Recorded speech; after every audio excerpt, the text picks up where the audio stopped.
pessoal, já pararam para pensar como Deus às vezes surpreende a gente? Incluindo todo mundo, sabe? Sem fazer distinção. E hoje, dia de Santa Rita de Cássia, aquela das causas impossíveis, isso fica ainda mais forte, né? Para Deus, parece que nada é impossível mesmo. Nem unir povos que pareciam tão diferentes. E é bem por aí que a nossa conversa vai hoje.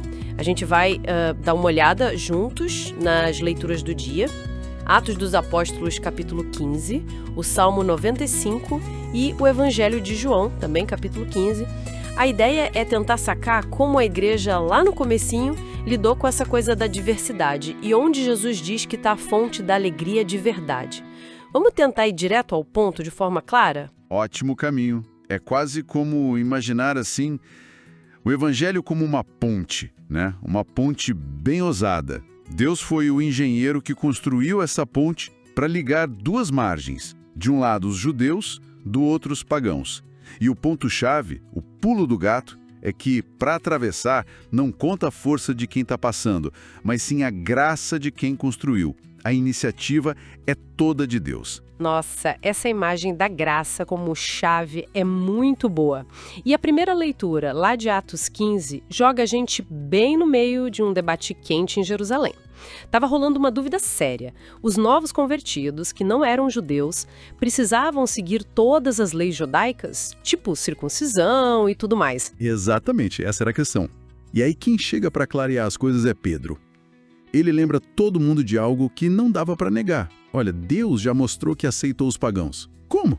Dando o Espírito Santo para eles, igualzinho fez com a gente, os judeus. Purificou o coração deles pela fé. Ele até questiona por que impor um jugo, um peso que nem os antepassados conseguiram carregar direito. Daí Tiago meio que amarra a decisão final. Vamos focar no essencial, sabe? Evitar contaminação com ídolos, uniões que não são certas, essas coisas. Mas sem criar mais barreiras para quem está chegando. Entendi. Então a comunidade ali, guiada pelo Espírito, percebeu que o negócio não era cumprir a lei antiga à risca. A salvação vinha pela graça de Cristo que a gente acolhe pela fé. O foco muda, vai para o coração, para a relação com Deus. Certo. Perfeito. É a ação do Espírito Santo que dá a força para viver essa vida nova do Evangelho. Simplificando bastante, Deus abriu a porta para todo mundo. O que importa mesmo é a fé em Jesus, o coração voltado para Ele. Não as barreiras culturais ou leis que já não faziam mais sentido ali. Como Pedro disse, e isso é forte, Deus não fez nenhuma distinção entre nós e eles. Uma coisa uau, revolucionária para a época. E essa ideia de salvação sem fronteiras parece que explode de alegria no Salmo 95, né?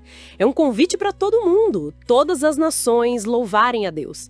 Aquela frase, anunciai as maravilhas do Senhor entre todas as nações, soa quase como uma música tema da decisão lá de Atos, não acha? Um chamado para a missão que nasce dessa alegria. Totalmente. Esse salmo é o reflexo puro dessa compreensão. A missão da igreja é para todo mundo, porque Cristo morreu por todo mundo, simples assim. A alegria de saber que a salvação alcança a todos, ela transborda. Vira louvor, vira vontade de contar essa boa notícia para mais gente. O grito reina o Senhor não é sobre um rei distante, mas sobre um reinado de amor, de misericórdia, que abraça o mundo inteiro. E para fechar esse ciclo, o Evangelho de João 15 vai direto ao coração. Jesus fala: como meu Pai me amou, assim também eu vos amei. Permanecei no meu amor. E ele liga essa permanência a uma atitude, se guardardes os meus mandamentos. Mas olha que interessante, não é para ser um peso. Tem um propósito muito claro, para que a minha alegria esteja em vós e a vossa alegria seja plena. Aí a gente chega no centro de tudo, o amor, a caridade. É o que conecta tudo. Guardar os mandamentos, nesse contexto de João, não é seguir regra por seguir. É tipo a consequência natural de estar nesse amor de Deus. É a nossa resposta de amor para Ele que nos amou primeiro, entende? Jesus está, na verdade, oferecendo para a gente a mesma relação de amor que Ele tem com o Pai. É muito profundo isso. Seguir o que Ele ensina vira um caminho de confiança, de amor mútuo. E o resultado, a tal da alegria plena, que não é qualquer alegria. É a alegria do próprio Cristo morando na gente. Então, se a gente juntar as peças, as leituras de hoje fazem um caminho, né? A graça de Deus que se abre para todos, quebrando barreiras lá em Atos, a resposta da gente, que é louvar e anunciar isso para todo mundo, como no Salmo, e tudo isso encontra seu centro no mandamento do amor, que é a fonte da alegria de verdade, a alegria plena que Jesus fala em João. Faz sentido. Exatamente, o fio que liga tudo é esse. Salvação é presente, é de graça para todo mundo. E viver mergulhado no amor de Deus que se mostra quando a gente guarda seus mandamentos por amor e não por obrigação. Esse é o caminho para experimentar a alegria de verdade, a alegria que dura, a alegria do próprio Cristo. Isso deixa a gente com umas perguntas para pensar durante a semana, talvez. Será que a gente, às vezes, sem querer, complica a fé para os outros? Foca mais na regra do que em mostrar primeiro o amor de Cristo, que transforma? E como é que a gente encara os mandamentos na nossa vida? Como um peso, uma lista de não pode? Ou como um mapa, um caminho de amor e confiança para ficar mais perto de Deus? E na prática mesmo, a nossa vida está sendo um anúncio alegre das maravilhas do Senhor?